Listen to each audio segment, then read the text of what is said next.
President Trump ने fact बता दिया है और एंटायर वर्ल्ड को पता चल गया है कि इंडिया डेड इकोनॉमी है। तो भाई मर गया हो और लाश छुपा के रखी हो भारत सरकार ने, तो अब अगली मांग यही होनी चाहिए कि वो जो मृत पड़ी अर्थव्यवस्था है उसे सबको दिखाया जाए, क्योंकि अब तो भाई विपक्ष भी ये कह रहा है कि भारत डेड इकोनॉमी है। तो भाई साहब मांग होनी चाहिए कि हमारी डेड इकोनॉमी की जो पड़ी हुई लाश है, जो कब्र में बड़ी है, उसे निकाल कर लाया जाए। कहीं छुपा रखा है साहब आपने, हमारी मांग है अभी। अब ऐसे में वर्ल्ड इकोनॉमी के अगर हिसाब से हम बात करें, इमर्जिंग और डेवलपिंग एशिया के अंदर जो कंट्रीज हैं उनमें चाइना के बाद दूसरे नंबर पर इंडिया आता है। तो साहब आपके सामने है 30 टॉप इकोनॉमीज की बातें जो जीडीपी नॉमिनल के आधार पर हैं, उसमें इंडिया 5वें नंबर पर खड़ा है। इसके अलावा अगर हम परचेजिंग पावर पैरिटी यानी खरीदने की क्षमता के आधार पर बात करें तो इंडिया नंबर 3 पर खड़ा है। अगर लार्जेस्ट इकोनॉमी नॉमिनल जीडीपी के ऊपर अगर हम बात करें, 2020 में हम आकर के टिके इकोनॉमी में 7वें नंबर पर, 2025 में आकर टिके हम 5वें नंबर पर और 2030 में होंगे हम 3रे नंबर पर।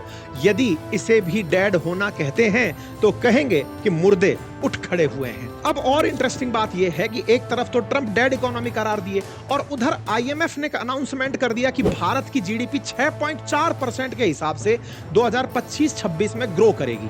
मतलब दुनिया के जितने भी देश हैं, चाहे चाइना हो, फिर अमेरिका हो, चाहे कनाडा हो, इन सब देशों से ऊपर तेज गति से ग्रो करती हुई इकोनॉमी अगर दिखेगी तो वो भारत की होगी। मतलब प्रोजेक्शन तो यह है कि इंडिया की इकोनॉमी 6.5% की दर से दुनिया में सबसे तेजी से बढ़ेगी।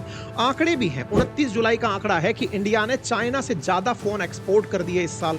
तो भाई साहब अमेरिका को हमने ज्यादा फोन बेच दिए, शायद डेड इकोनॉमी का प्रमाण होता हो।